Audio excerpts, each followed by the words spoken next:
I've been meeting the same alien every few months since 1987. For years, I thought it was just two curious beings studying each other. But in 1995, everything changed. The Gray started telling me things about humanity I wish I could unhear, truths that still haunt me. I'm 55 now, and it's finally time to tell the story before it's too late.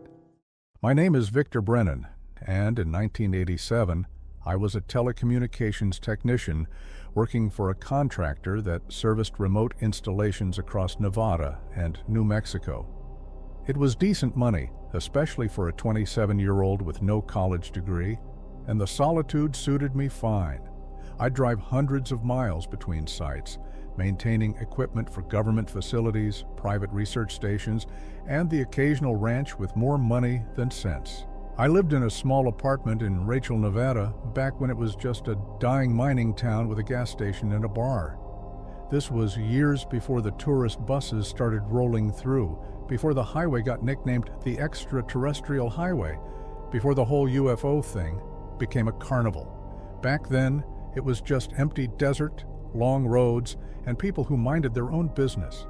The first encounter happened on a Tuesday in March, around 10 at night. I was driving back from a job near Groom Lake, yeah, that area, when my truck started acting strange about 40 miles from home. The radio went to pure static, then the engine just died. Coasted to a stop on the shoulder of Route 375, nothing but darkness and creosote bushes in every direction. I'm a practical man. I popped the hood, grabbed my flashlight, and started checking connections. The battery was fine, the cables looked good, but something felt wrong. The air had this quality I can't quite describe, like the pressure had changed, like just before a storm, except the sky was perfectly clear. Stars everywhere, so bright they almost hurt to look at. That's when I saw the light. Not headlights, not a helicopter. This was a pale blue glow coming from about 100 yards into the desert, pulsing slowly like something breathing. My first thought, I'm embarrassed to admit, was that someone was filming a movie or testing equipment. It was Nevada, after all. Weird military stuff happened out here all the time, but I was curious, and maybe a little stupid. I walked toward it. The light was coming from a craft. I know how that sounds. Believe me, I've spent 28 years knowing how it sounds, but there's no other word for it. It was maybe 20 feet across, smooth and dark except for that blue glow emanating from underneath, hovering about 3 feet off the ground without any visible means of propulsion. No sound. No wind, just hanging there like it was the most natural thing in the world. I should have run. Instead, I stood there with my mouth open like an idiot, still holding my flashlight. That's when it appeared. The creature was small, maybe 4.5 feet tall, standing beside the craft like it had been waiting for me. Gray skin that looked almost luminescent in the strange light. Those eyes. I'd seen drawings in tabloids at the grocery store, late-night TV shows about Roswell, all that stuff I'd never given a second thought to. But seeing those eyes in person was different. They were enormous, completely black, and somehow expressing something I could feel rather than see. Not hostility, more like assessment. We stared at each other for what felt like an hour, but was probably 30 seconds. Then it raised one thin arm, 3 long fingers, I remember counting them, and pointed at me, not threatening, more like acknowledging, like it was saying, "Yes, I see you too." My legs finally remembered how to work. I stumbled backward, dropped my flashlight, and ran for my truck. When I looked back, the light was gone. The desert was just desert again. My truck started on the first try. I drove home doing 90 miles an hour, hands shaking so bad I could barely hold the wheel. I didn't sleep that night. By morning, I'd convinced myself it was some kind of hallucination, bad coffee, road fatigue, maybe a military test that exposed me to some chemical. I told myself a lot of things, but 3 months later, it happened again. Same stretch of road, same time of night, same creature. This time, I didn't run. Over the next 8 years, these encounters became almost routine. Every few months, sometimes more, sometimes less. Always at night, always in remote areas I happened to be working near. The creature never spoke, at least not in any way I could hear, but we developed a strange pattern. It would appear we would observe each other for several minutes, and then it would leave. Sometimes it would gesture at the stars. Sometimes it would seem to study my tools, my truck, my clothing. I started bringing things to show it. A Walkman, a Polaroid camera, a road atlas. I don't know why. Maybe I wanted to prove we were worth knowing. I never told anyone, not my ex-wife before we divorced in '89. Not my daughter who was living in Colorado with her mother. Not the guys I worked with. Who would believe it? More importantly, what if they did believe it? I'd seen what happened to people who claimed alien contact. They became jokes. Or worse, they disappeared into some government facility for debriefing. So I kept my secret, and the meetings continued. But in the summer of 1995, something changed. The creature appeared as usual, same gray being I'd seen dozens of times over 8 years. But this time, when I approached, it did something it had never done before. It touched my forehead with those 3 long fingers, and suddenly I could hear it. Not words exactly, more like thoughts being placed directly into my mind, clear as if someone was speaking right next to my ear. The first thing it said was, "Victor, we need to talk about what your species is becoming." The way it said, "becoming," I felt dread settle into my bones like ice water. That was the night everything I thought I understood about these encounters shattered completely. The creature's fingers remained pressed against my forehead, and the sensation was unlike anything I'd experienced in 8 years of silent encounters. It wasn't painful, but it wasn't comfortable either, like a pressure building behind my eyes, a frequency I could feel rather than hear. "Don't be afraid," the thoughts continued, somehow both alien and familiar. "We have been preparing for this communication. Your mind is ready now." I wanted to ask 1,000 questions, but my throat had gone completely dry. The desert night suddenly felt colder than it had any right to be in July. The creature lowered its hand, and I stumbled backward, catching myself against the hood of my truck. My head was spinning, but the connection remained. I could still feel its presence in my mind, like a radio station that had finally come in clear after years of static. "Why now?" I managed to croak out. Why can I hear you now?" "Because the time for observation has passed." The creature tilted its head in that bird-like way I'd seen before, those massive black eyes reflecting the starlight. "What I must show you requires understanding. Understanding requires language." "Show me what?" The creature turned slightly, gesturing with one thin arm toward the horizon, toward the vast darkness of the Nevada desert, stretching endlessly in all directions. "Your species stands at a threshold, Victor Brennan. We have been watching your kind for a very long time, thousands of your years. We have watched civilizations rise and fall on your planet, watched you climb from caves to cities, from fire to nuclear weapons. We have always watched." I felt my legs go weak. I sat down hard on the truck's bumper, the metal warm against my jeans from the day's heat. "Watched us?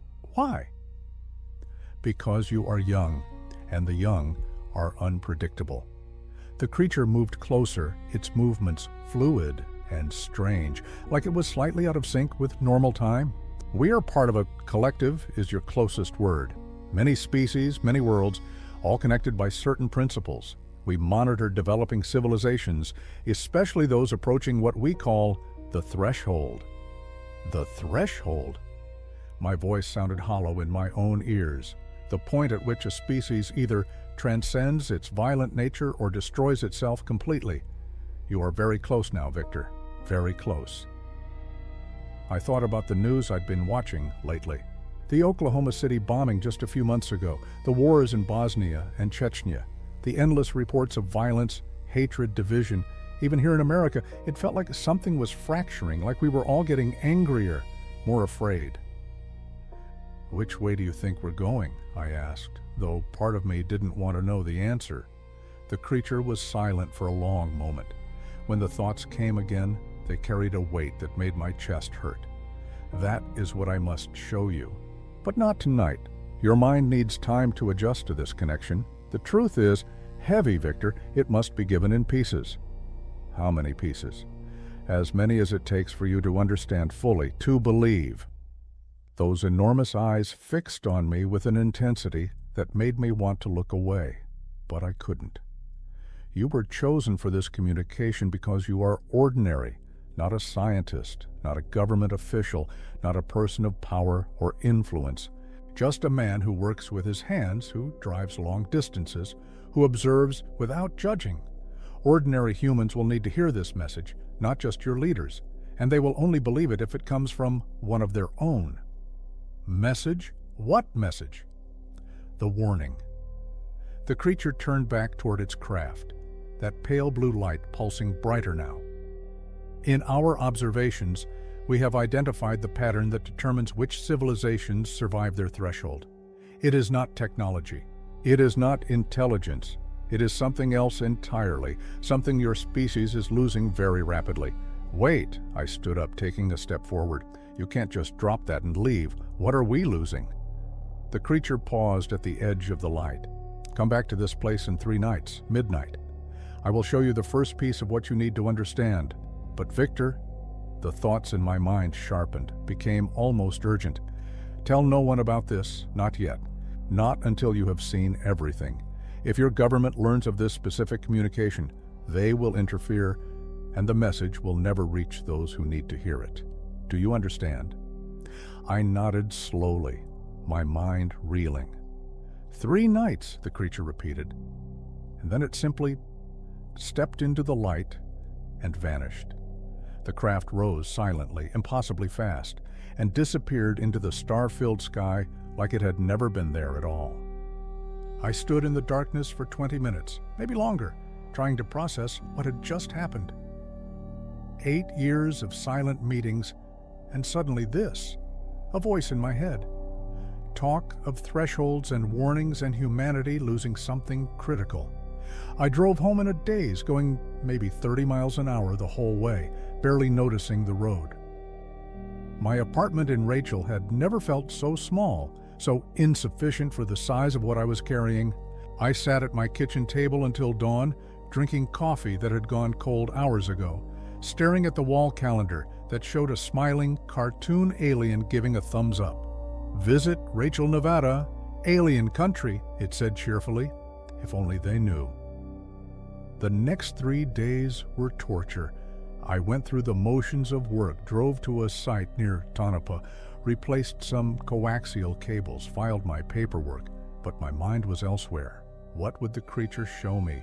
What were we losing as a species? And why me? Why choose some random telecommunications tech to deliver a message to humanity? I couldn't eat, barely slept. When I did sleep, I dreamed of those black eyes and that voice in my head saying, "Becoming," with such terrible weight. On the 3rd night, I was back on Route 375 by 11:30 p.m., parked in the same spot, waiting. The desert was silent except for the occasional truck passing by on the highway.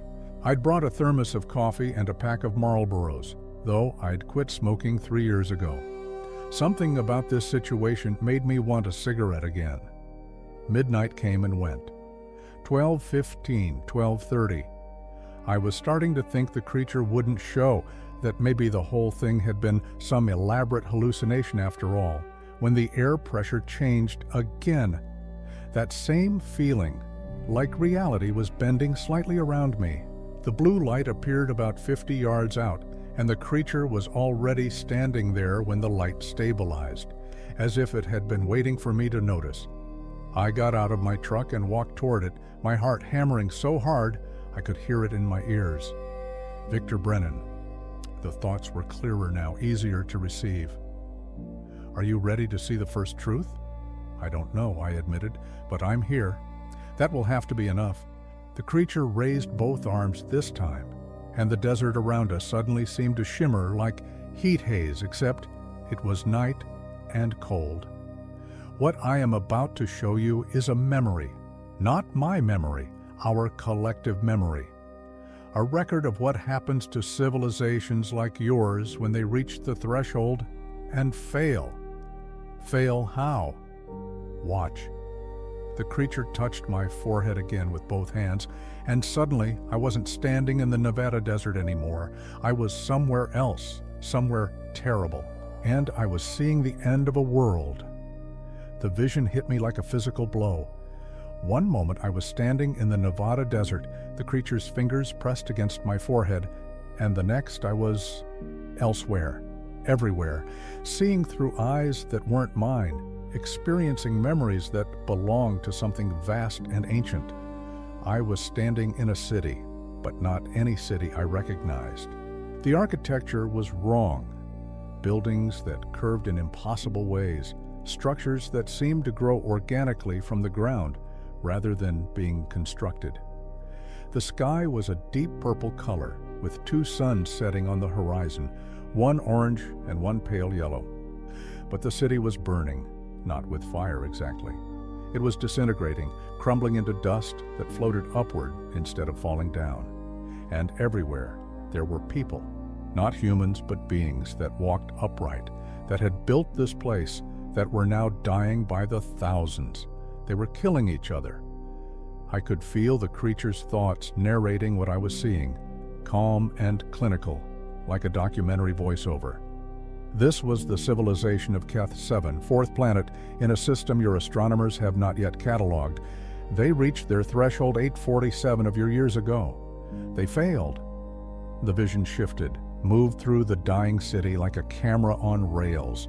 I saw beings fighting in the streets with weapons I couldn't name, saw buildings that had stood for millennia collapsing into nothing. But worse than the violence was something else I could sense. A feeling of absolute certainty in the air, a rigidity of belief that had turned lethal. What happened to them? I tried to say, but I had no mouth in this vision, no voice. The creature heard me anyway. They divided themselves. They created categories. Us and them, right and wrong, pure and impure. They built walls between these categories, walls in their minds that became harder than any physical barrier. And when their technology advanced enough to give them true power, those mental walls became weapons. The scene changed again. Now I was seeing what looked like a council chamber, elegant and sophisticated, filled with beings in ornate robes. They were arguing. I could sense it, though I couldn't understand their language. The argument became heated, then violent. This is their final day, the creature's thoughts continued. Their last government session before the collapse. They are arguing about which group has the right to exist. They have forgotten that this question should never be asked about any group. They have lost the ability to see themselves in each other. I watched as the council chamber erupted into chaos, watched as whatever technology they possessed turned inward, became a tool for erasure rather than creation. The vision fast-forwarded, showing me the planet from space as cities winked out one by one, as the lights of civilization went dark across an entire world in less than a week. Then there was just silence, empty cities, a dead world. They killed themselves, I asked in horror. They killed the idea of each other first. The physical death followed inevitably. The creature's thoughts were heavy with something that felt like sorrow.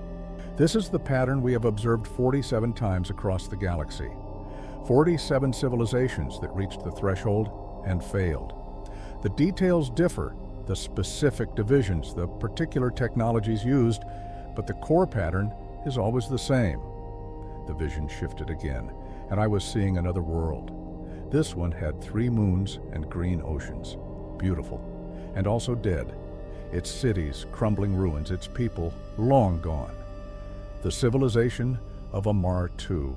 They divided themselves by genetic lineage, believed some bloodlines were superior to others. They failed 1 to 200 of your years ago. Another world. Red deserts and crystal spires. The civilization of Next Prime. They divided themselves by region of birth, built identities around arbitrary geographical boundaries. They failed 340 of your years ago. World after world, civilization after civilization, each one unique in its beauty, each one following the same terrible pattern to its end.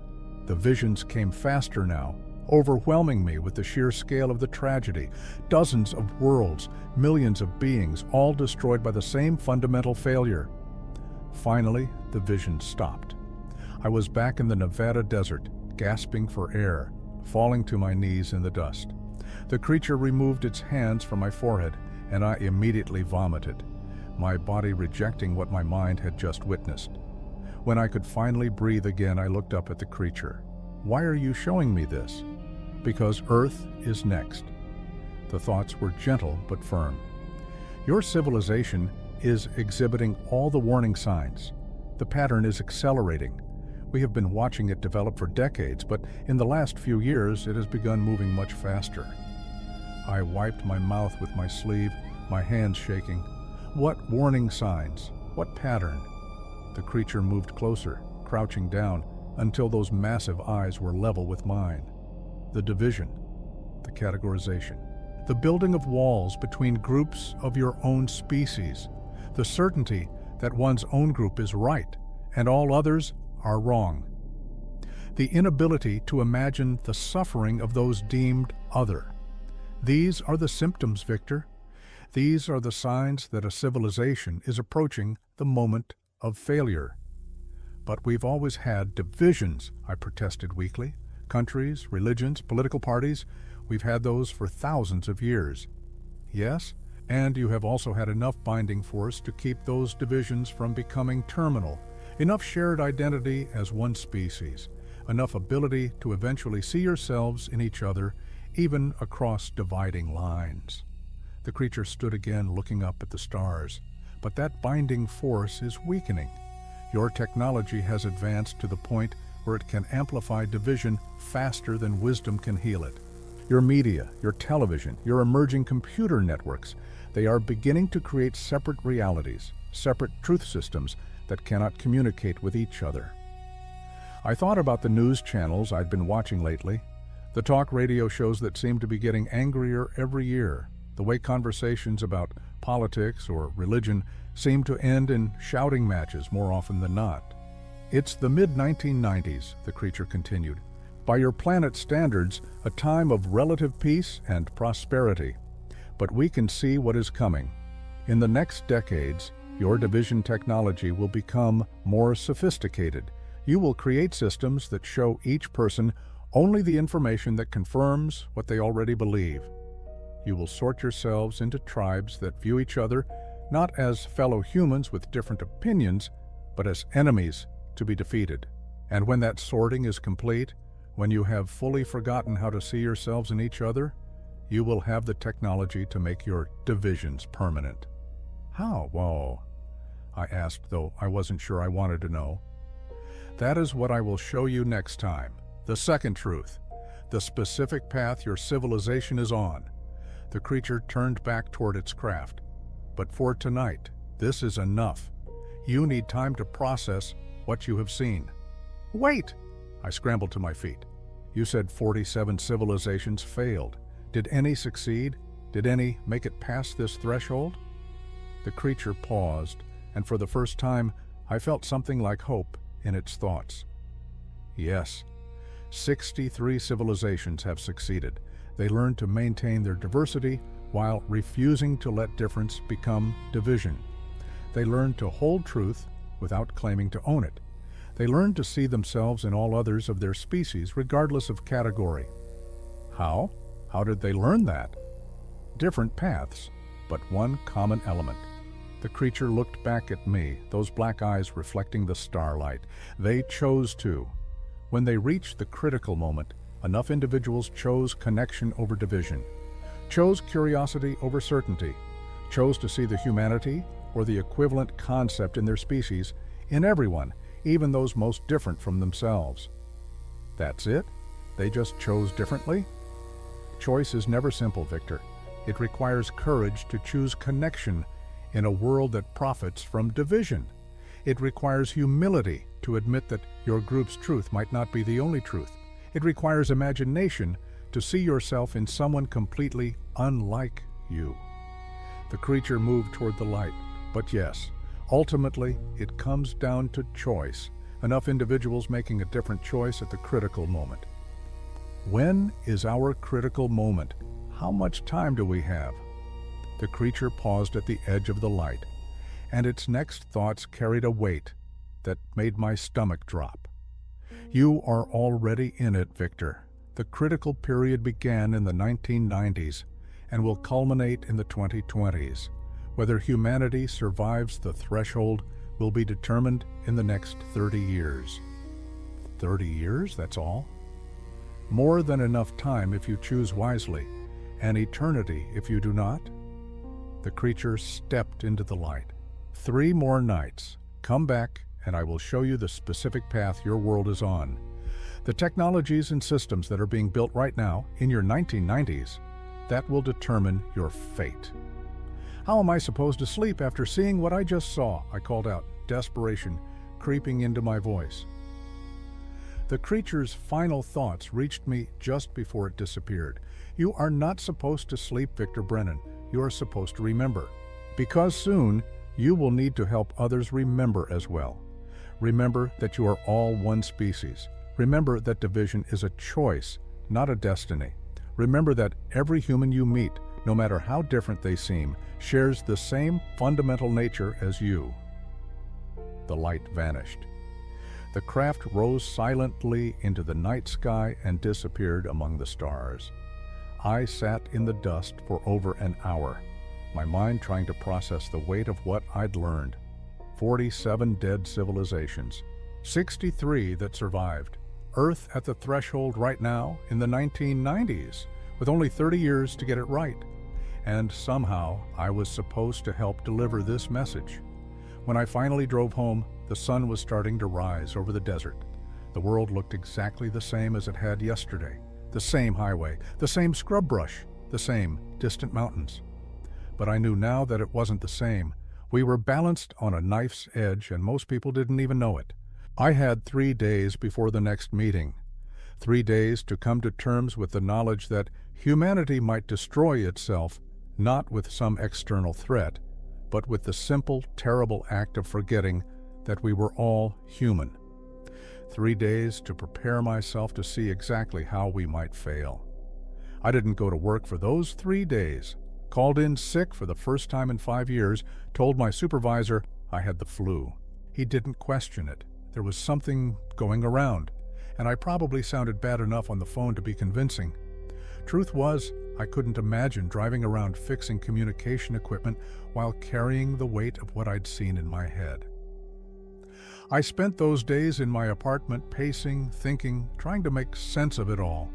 I'd pull out a notepad and try to write down what the creature had shown me, but the words always felt inadequate. How do you describe watching an entire civilization die? How do you explain the feeling of witnessing world after world fall into the same pattern of self-destruction? On the second day, I drove into town, if you could call Rachel a town, and sat in the bar nursing a beer I didn't really want. There were maybe 4 other people there, locals mostly, plus 1 trucker passing through. They were watching TV, some news program about tensions in the Middle East, and I found myself listening to the way they talked about it. Those people have been fighting for thousands of years, one guy said, shaking his head. They'll never figure it out. Different culture, different mindset, another agreed. Not like us.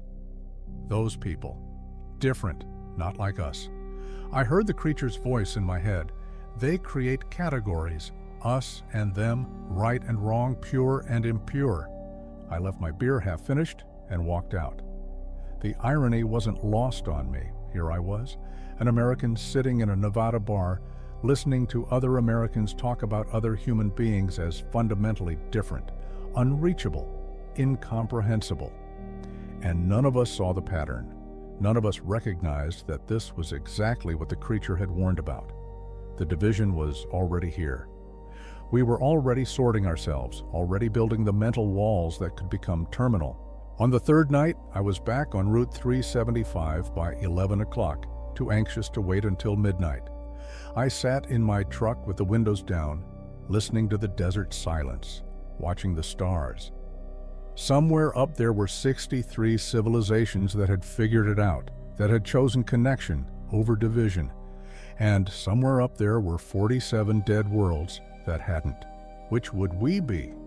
The creature appeared exactly at midnight, the blue light blooming in the darkness like a signal just for me. I was walking toward it before the light fully stabilized, my hands jammed in my jacket pockets against the November chill. "Victor Brennan." The thoughts came immediately, clearer each time we connected. "You have processed the first truth." Processed? I don't know if I'll ever process seeing that. I stopped a few feet away from the creature, looking into those enormous black eyes. "But I understand what you showed me. I see the pattern." "Good, because tonight, the second truth will be more difficult. Tonight, I show you your own world's path." The creature gestured toward the desert around us, not visions of other civilizations, visions of what is coming for Earth if you do not change course. My mouth went dry. "You can see the future?" "Not precisely. But we can calculate probabilities based on patterns we have observed many times.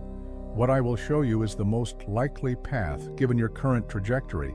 Think of it as a warning of what will be if humanity continues making the choices it is making now." "Show me," I said, though every instinct was screaming at me to get back in my truck and drive away. The creature raised both hands again, and before its fingers touched my forehead, it paused. "Remember, Victor, what you see is not inevitable. It is probable. The future can still be changed. Hold on to that knowledge when what you see becomes difficult to bear." Then its fingers made contact, and I was gone again. This time, I was still on Earth. I recognized it immediately, the feel of it, the sense of home. But I was moving through time, jumping forward in chunks, watching my world transform. First, I saw the late 1990s and early 2000s. The world looked mostly normal, familiar, but I could see the seeds being planted. I watched computers become more common, watched the internet spread into homes and businesses. I saw people beginning to gather in online spaces, sorting themselves by interest, by belief, by identity. "This is where it accelerates," the creature's narration came. "The technology of division. Your species is building tools that will allow each person to live in their own carefully constructed reality." The vision jumped forward. I saw sleek devices in people's hands, phones that weren't connected to walls, computers that fit in pockets. Everyone was looking down at these devices, scrolling, tapping, living in digital spaces I couldn't fully understand. By the 2010s, you will have created systems that learn what each person wants to believe and show them more of it. Systems that profit from engagement, and nothing creates engagement like anger and fear. Your technology will become very good at making people angry and afraid. I watched as the digital spaces fractured, groups formed, hardened, turned inward. People who had once been neighbors, co-workers, family members began speaking different languages, not literally, but in terms of shared reality. They saw the same events and drew completely opposite conclusions. They stopped being able to understand each other's basic premises. "The algorithm optimizes for engagement, not for truth," the creature explained, "and the most engaging content is that which confirms existing beliefs and demonizes those who believe differently." The vision jumped again, further forward. I saw protests in streets, anger in faces, violence erupting. I saw families splitting apart over political differences. I saw communities segregating themselves, physically and digitally, choosing to interact only with those who already agreed with them. By the 2020s, you reach the critical period. A pandemic will come. The creature paused, and I felt its thoughts carefully choosing words. A disease that will reveal all your divisions at once. It will become a test of everything I am warning you about. How you respond to this shared threat will determine which path your civilization takes. I watched the vision of the pandemic unfold, people arguing about basic facts, unable to agree on simple reality, some wearing masks, others refusing, some trusting doctors and scientists, others believing conspiracy theories. The disease itself wasn't the disaster, It was how it tore apart the remaining threads of shared understanding. "You see what is happening?" the creature asked. "The division has become so deep that even a shared threat cannot unite you. Even when you are all facing the same danger, you cannot see yourselves as one species with a common interest." The vision continued, grew darker. I saw anger turning to rage, disagreement turning to hatred. I saw people stopping to see those who disagreed with them as merely wrong and starting to see them as evil, as enemies, as less than human. This is the critical transition. The creature's thoughts became urgent. When the other side stops being fellow humans who are mistaken and becomes monsters who must be defeated at all costs. This is where every failed civilization made its final mistake. I watched as the United States, my country, my home, began to tear itself apart from the inside. Not with a sudden war, but with a slow unraveling. Trust in every institution collapsed. Truth became tribal. Each group had their own facts, their own experts, their own reality. The center couldn't hold because there was no center anymore, just tribes shouting past each other.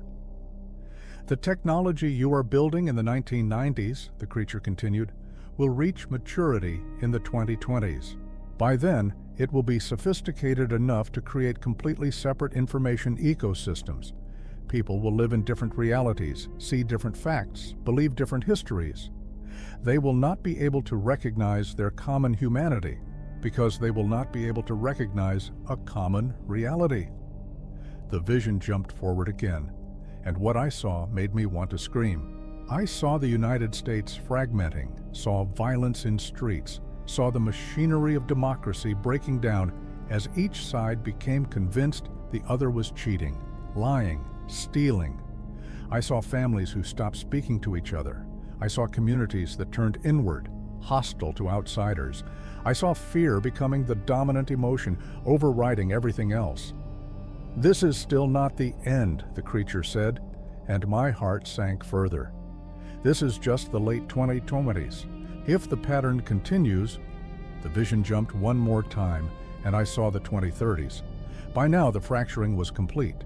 The United States had effectively split into separate nations sharing the same geography, unable to agree on anything, unable to cooperate even on existential threats.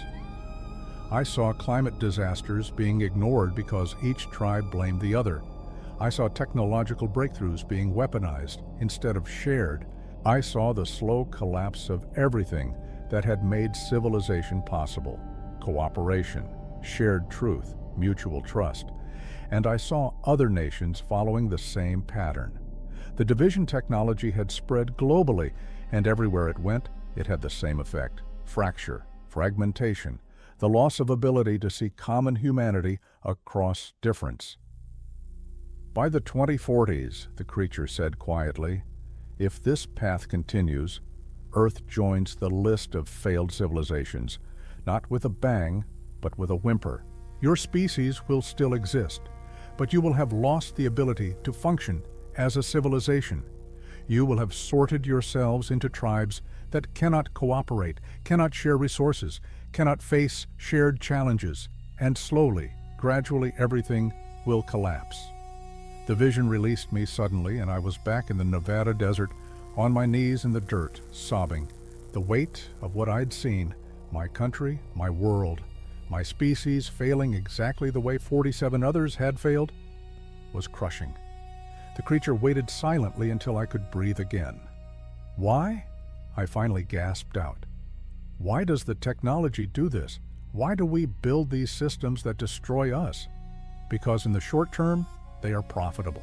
They are engaging. They give each person exactly what they want to hear. They make everyone feel right, feel justified, feel like their tribe is good and the other tribe is evil. The creature's thoughts were sad, ancient. And because by the time you realize what these systems are doing to you, they have become too integrated into your society to easily remove. The platforms that divide you also connect you. The algorithms that radicalize you also entertain you. The choice to reject them requires collective action, but the technology has made collective action nearly impossible. So we're doomed? I looked up at the creature, tears still streaming down my face. If we're already building these systems now in 1995 and they mature in 30 years, then it's already too late? No. The creature crouched down, bringing those massive eyes level with mine. This is why I am showing you this now, in 1985, before the pattern becomes locked in. There is still time to make different choices, to build different systems, to recognize the danger before it becomes irreversible. But I'm nobody, I said desperately. I'm a technician in the middle of nowhere. Who's going to listen to me? You are not nobody, Victor Brennan. You are human. You are part of the species that must choose.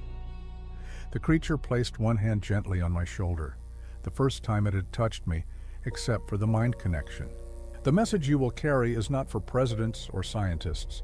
It is for ordinary people, for people like you who work and live and love in fear, because it is ordinary people who must make the choice to see their humanity in others, the choice to reject systems that profit from division, the choice to remember that they are all one species. I wiped my face with my sleeve, trying to pull myself together. There's one more meeting, isn't there? You said there were more truths to show me. Yes, one more meeting. The creature stood, looking up at the stars again. The final truth is the most important. It is the truth about what you must do, the path forward, the way to avoid the fate I have shown you. When? 5 nights from now. I know these visions are heavy, Victor. You need time to carry them before you receive the final burden. The creature began moving toward its craft. Use these 5 days to observe your world. Watch how people interact. Notice the beginnings of the patterns I have shown you. See if you can recognize the seeds of division being planted all around you. I'll be here, I said hoarsely. The creature paused at the light's edge. Victor, do not lose hope. What I showed you is probable, not certain. The future is still unwritten. Humanity still has the power to choose a different path. Remember that. In the darkness ahead, remember that choice remains. Then it was gone, and I was alone in the desert with the weight of the future pressing down on my shoulders. I drove home slowly, carefully, because my hands wouldn't stop shaking. The world around me looked the same as always, but now I could see the cracks forming, and I had 5 days to prepare myself for whatever truth came next. The 5 days between the 4th and 5th meeting were the longest of my life. I moved through the world like a ghost, seeing everything the creature had warned about already taking root around me.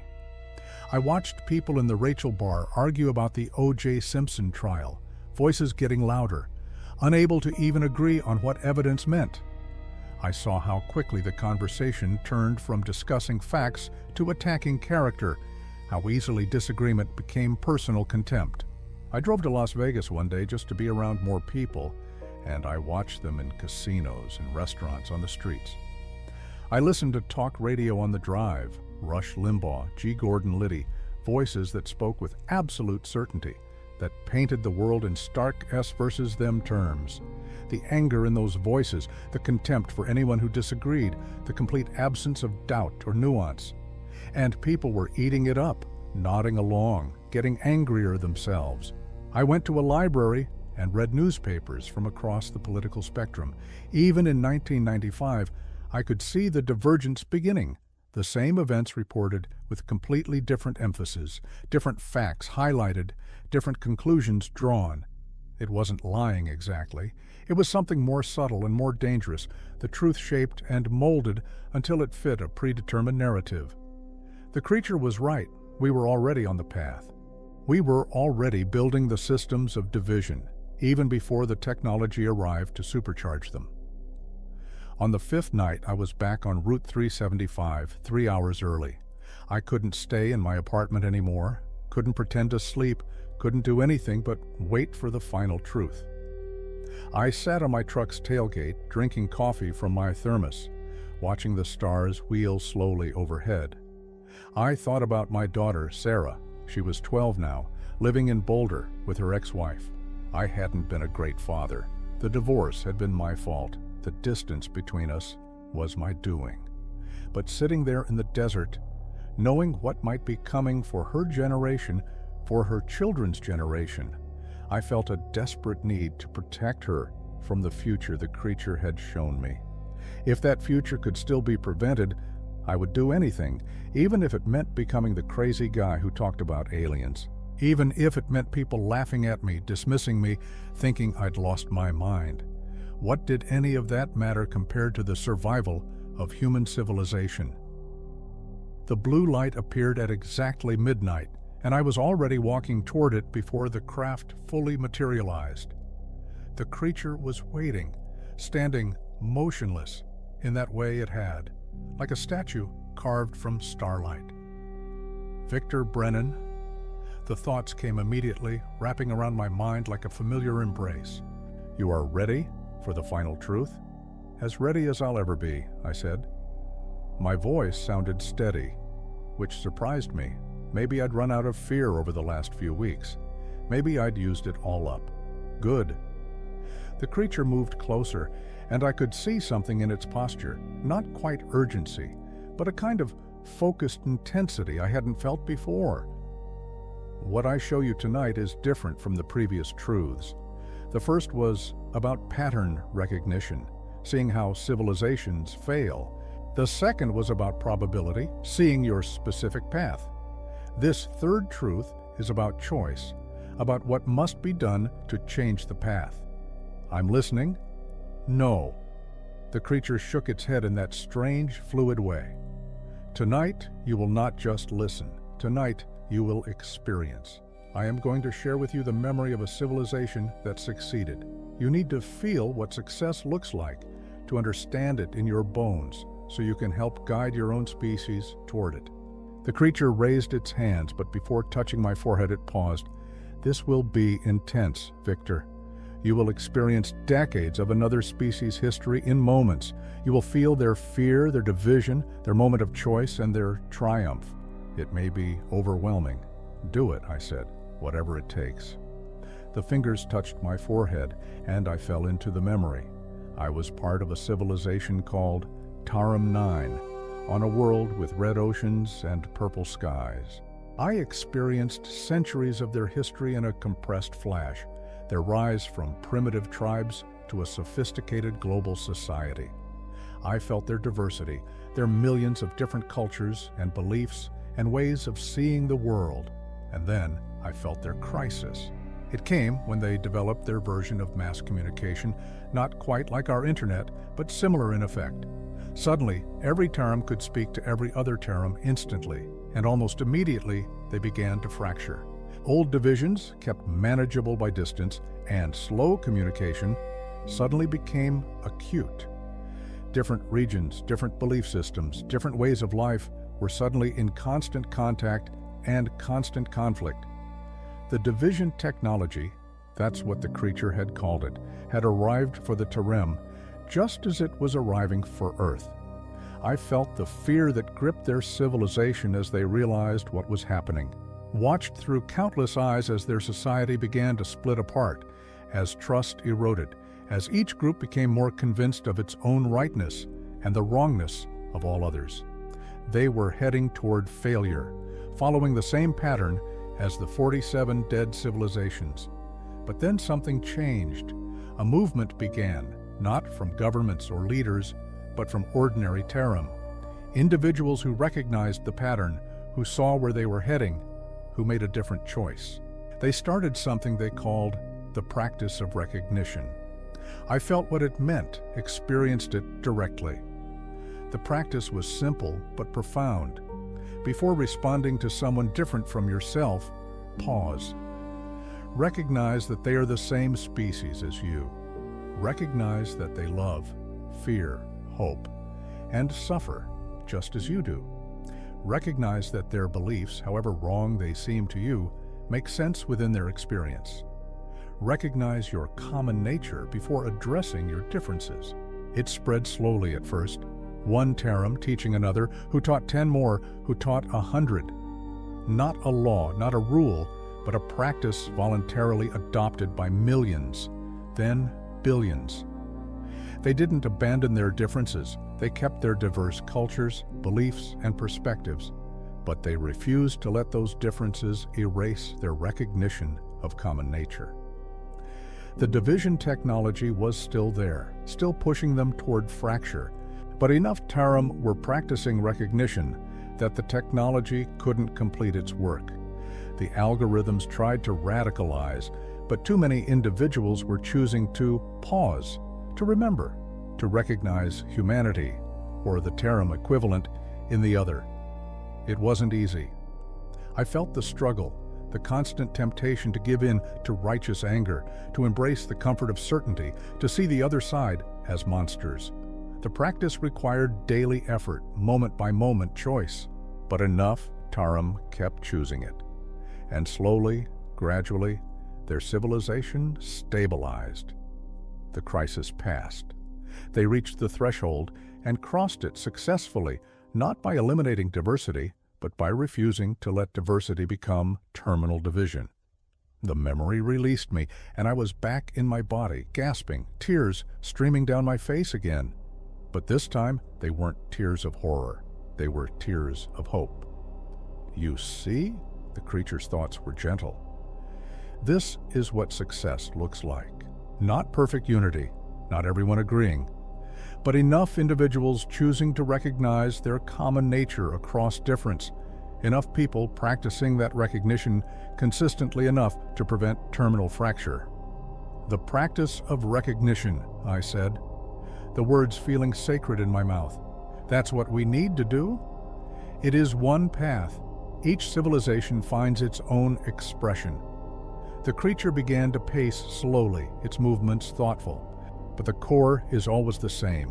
A critical mass of individuals choosing connection over division, choosing to see themselves in all others of their species, choosing curiosity and humility over certainty and contempt. How many is critical mass? How many people need to practice this? We have observed that approximately 30% of a population is sufficient.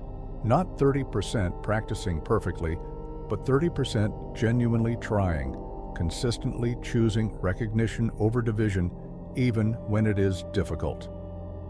The creature stopped pacing, fixed those black eyes on me.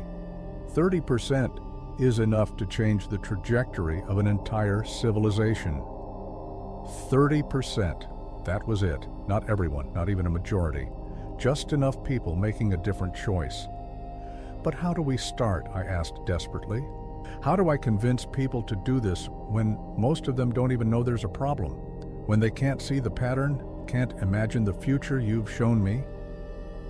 "You tell them stories, Victor." The creature moved closer again. "You tell them what you have seen. You tell them about the 47 civilizations that failed and the 63 that succeeded. You tell them about the path Earth is on and the alternative that exists. You tell them about the practice of recognition. Yehoma Hor. Nobody will believe me. They'll think I'm crazy. Some will, many will." The creature's thoughts carried acceptance of this truth, but some will listen. Some will feel the truth in what you say because they can already see the patterns forming around them. Some will be ready to hear the message, and they will carry it forward. You are not meant to convince everyone, Victor. You are meant to plant seeds. Others will water them, help them grow. I took a shaky breath, trying to absorb the enormity of what I was being asked to do. When? When do I start telling people? Soon, but not yet. The creature raised one hand, forestalling my question. "You will know when the time is right. For now, the world is not quite ready. The pattern is not yet visible enough for most people to see, but it will be. In the coming decades, as the division technology matures, more and more people will recognize that something is deeply wrong. They will be searching for understanding, for hope, for a path forward. That is when your message will find receptive ears. So I just wait? Carry this knowledge alone until some unknown future moment? No, you practice." The creature's thoughts became intense, focused. You begin practicing recognition yourself. You learn to see your common humanity with every person you meet, especially those most different from you. You learn to hold your beliefs with confidence, but without certainty. You learn to be curious about perspectives that differ from yours. You practice, Victor, so that when the time comes to teach others, you will know the practice deeply enough to guide them. The creature began moving toward its craft, and I felt panic rising in my chest. Wait, will I see you again? Will you come back to give me more guidance? The creature paused, turned back to face me. This is our final meeting, Victor Brennan. I have shown you everything you need to know. The pattern of failure, the probability of your path, the possibility of success, and the practice that enables it. The rest is up to you and your species. But I don't know if I'm strong enough for this. I don't know if I can do what you're asking. You are strong enough. We chose you precisely because you are ordinary, and ordinary humans will be the ones who save or doom your species. If you can practice recognition, any human can. The creature's thoughts softened, became almost affectionate. You have been a good student, Victor, a good observer. You have the capacity for the humility and courage this practice requires. Why 30 years? I asked suddenly. Why did you say humanity has until the 2020s to get this right? Because that is when the division technology will reach maturity. That is when your species will face its greatest test, multiple crises happening simultaneously, each one requiring cooperation and shared understanding, each one capable of being made worse by division. How you respond to those crises will determine everything. The creature moved toward the light again. But remember, 30 years is enough, more than enough if you choose wisely. What if we fail? The question came out as a whisper. What if I do everything you're asking, and we still fail? The creature was silent for a long moment. When its thoughts came again, they carried a weight of ancient sadness. Then Earth will join the 47. Your civilization will collapse slowly over the following decades. Your species will survive, but you will lose the ability to function as a global civilization. You will fracture into tribes that cannot cooperate, and you will face the challenges of the future, climate change, resource depletion, technological disruption, as warring groups rather than as one species. It will be unfortunate. Jesus Christ, but that is not inevitable. The creature's thoughts sharpened again, became urgent. Victor, listen to me. You have seen the worst possibility. Now hold on to the best. 63 civilizations have succeeded. Yours can be the 64th. The future is not written. Every moment, every interaction, every choice to practice recognition instead of division, these things matter. They change the trajectory. Never forget that. The creature stepped into the light, and I knew this was truly the last moment. One final thing, its thoughts reached me. The practice of recognition. It begins with yourself. You cannot see the humanity in others until you fully see your own. You cannot extend compassion across difference until you have compassion for your own flaws and fears. Start there, Victor. Practice recognizing your own humanity first. I will, I promised. I'll practice. I'll tell the stories when the time is right. I'll do everything I can. That is all any being can do. That is all we ask. The light grew brighter, beginning to lift. Goodbye, Victor Brennan. May your species choose wisely. May you reach the threshold and cross it successfully. May you become the 64th. Wait, I called out one last time. What do I call you? After all these years, I never asked your name. The creature's final thoughts reached me as the craft began to rise. We do not have names as you understand them, but you may think of me as a friend, one who has watched your species with hope, and who will continue watching as you make your choice. Be well, Victor. Practice the recognition. Plant the seeds. Trust that others will help them grow. Then the light vanished, and the craft shot into the sky so fast I couldn't track it. One moment it was there, the next it was just another star among millions. I stood in the desert until dawn, watching the sky slowly lighten, feeling the weight and privilege of what I'd been given. I had seen the pattern of civilizations rising and falling. I had seen the probable future of my own world. I had experienced what success felt like, tasted the possibility of humanity crossing the threshold. And I had been given a mission: practice recognition, tell the stories, plant the seeds.